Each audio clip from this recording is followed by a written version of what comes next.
Hai sahabat sekolah, salam semangat luar biasa. Berjumpa lagi dengan saya Kak Dimas di channel sekolah, channel belajar online.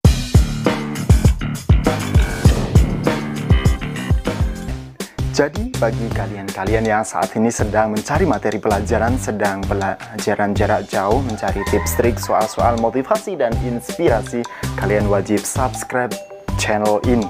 Dan jangan lupa kalian juga harus tekan tombol lonceng agar kalian selalu mendapatkan notifikasi terbaru dari setiap video yang diproduksi oleh channel sekolah. Oke sahabat sekolah, hari ini Kak Dimas akan sharing di kelas edukasi, yaitu materi pelajaran kelas 5 SD, tema 5 tentang ekosistem, subtema 1 pembelajaran keempat.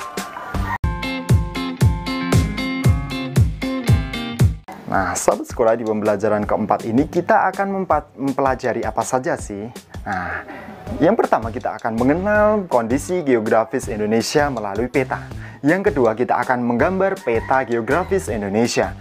Kemudian yang ketiga kita akan membuat ringkasan informasi penting. Dan yang keempat kita akan menjelaskan usaha pemimpin dalam mempertahankan kemerdekaan NKRI. Oke, langsung saja cekidot. Sahabat sekolah, di awal pembelajaran ini coba kamu simak dulu. Ada 3 orang sahabat yang sedang berdiskusi atau ngobrol. Nah, ada Udin, Lani, dan Siti. Udin berkata, "Lihatlah peta Indonesia itu. Aku bangga dengan Indonesia. Bagiku tidak ada negara seunik negara kita." Lani juga menjawab, "Aku tidak menyangka negara kita memiliki pulau sebegitu banyaknya." Siti juga ikut berkomentar, "Pasti hal itu akan mempengaruhi cara hidup penduduknya, bukan?" Udin menjawab, "Ya, tetapi apa makna kalimat tersebut?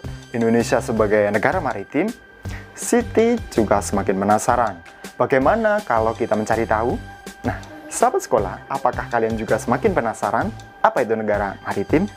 Oke, kita obati penasaran kalian. Mari kita lebih lanjut.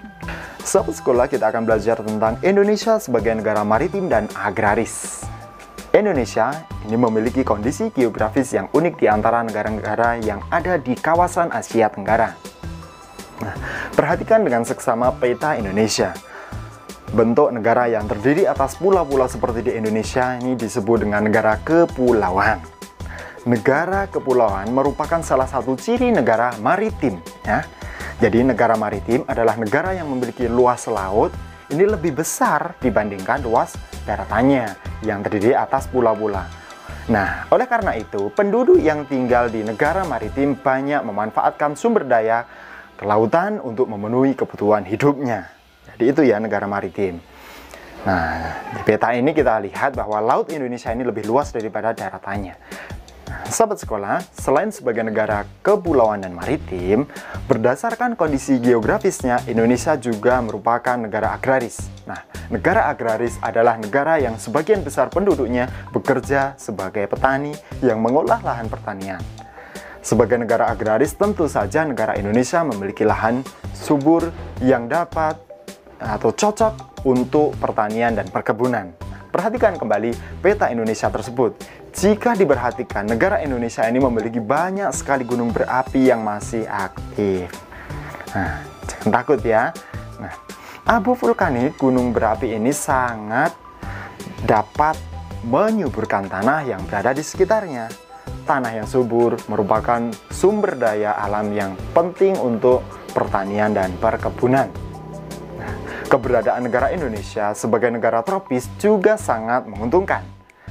Ada 2 musim ya, karena tropis maka Indonesia ada 2 musim, yaitu musim kering atau kemarau dan musim basah atau musim hujan. Ini membantu para petani dan nelayan Indonesia untuk bekerja. Nah, kekayaan laut dan pertanian merupakan sumber daya andalan Indonesia. Sahabat sekolah, masih ingatkah kamu dengan peristiwa Sumpah Pemuda? Nah, dulu kita pernah mempelajari bagaimana proses Sumpah Pemuda itu bisa terjadi, peristiwa itu bisa terjadi. Nah, bagaimana menurutmu Sumpah Pemuda itu, peran peristiwa itu bagi negara Indonesia?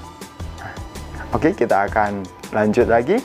Salah satu pesan penting dari peristiwa tersebut adalah pentingnya persatuan dan kesatuan untuk membentuk negara merdeka dan berdaulat, walaupun kita negara ini sudah merdeka ya, negara kita sudah merdeka dan berdaulat, tetapi usaha untuk mempertahankan persatuan bangsa ini merupakan usaha yang harus terus-menerus dilakukan. Mengapa demikian? Nah, sahabat sekolah, upaya untuk menjaga persatuan dan kesatuan ini harus terus digalakkan. Mengapa? Karena ini ya, usaha mempertahankan negara Indonesia ini sangat susah. Sejarahnya seperti ini. Kita akan menggali lebih dalam tentang sejarah usaha mempertahankan negara kesatuan Republik Indonesia. Nah, ada dua foto di sini, kalian bisa amati dua foto itu. Nah, siapa dia? Sengaja Pak Dimas tidak beri tulisan ya. Oke, kita langsung pelajari saja. Nah, sahabat sekolah, pemikiran tentang pentingnya persatuan dan kesatuan bangsa untuk mewujudkan negara yang berdaulat ini tidak lepas dari pengaruh berdirinya organisasi yang bernama Budi Utomo. Budi Utomo ini berdiri pada tanggal 20 Mei 1908. Organisasi itu berdiri berdasarkan pemikiran seorang lulusan Sekolah Dokter Jawa atau yang disebut dengan Stovia bernama Dr. Wahidin Sudirohusodo. Dr. Wahidin Sudirohusodo ingin mengubah cara berjuang rakyat Indonesia dari perjuangan fisik kepada cara berjuangan melalui pendidikan. Nah, ide ini menarik perhatian seorang mahasiswa Stovia bernama Sutomo yang pada akhirnya mendirikan organisasi modern pertama di Indonesia bernama Budi Utomo. Nah, sahabat sekolah, perjuangan Dr. Wahidin Sudirohusodo dan Dr. Sutomo adalah berusaha membangkitkan kesadaran masyarakat Indonesia yang kala itu terhadap pentingnya persatuan dan kesatuan bangsa yang perlu tanpa perlu mempermasalahkan perbedaan agama dan suku. Keberadaan Budi Utomo ini telah menumbuhkan semangat dan menandai terjadinya kebangkitan bangsa secara nasional. Sementara kebangkitan pemuda Indonesia ditandai dengan peristiwa Sumpah Pemuda yang lahir pada tanggal 28 Oktober 1928. Nah, pada kenyataannya, semangat persatuan dan kesatuan selalu mendapatkan tantangan. Tantangan ini berupa perlawanan dari bangsa asing maupun tantangan dari warga negara Indonesia yang tidak menginginkan persatuan bangsa. Ada ya yang ternyata bangsa kita sendiri yang tidak pengen bersatu. Nah, untuk melawan kekuatan asing muncullah perlawanan masyarakat di segala penjuru Indonesia yang melahirkan tokoh-tokoh yang gagah berani. Jenderal Sudirman dan Bung Tomo merupakan dua dari sekian banyak tokoh nasional yang terkenal berani melawan kekuatan asing yang mengancam kesatuan negara Indonesia. Nah, kedua tokoh tersebut berjuang sekuat tenaga untuk mempertahankan kemerdekaan Indonesia yang telah diproklamasikan pada tanggal 17 Agustus 1945. Nah, sahabat sekolah, kita berbicara pada masa kini. Pada masa kini, usaha mempersatukan bangsa sering terancam oleh gerakan-gerakan dalam masyarakat yang ingin memecah belah negara kesatuan Republik Indonesia. Gerakan Aceh Merdeka yang ada di Aceh, seperti gerakan organisasi Papua Merdeka yang ingin memisahkan diri dari NKRI pada masa Orde Baru.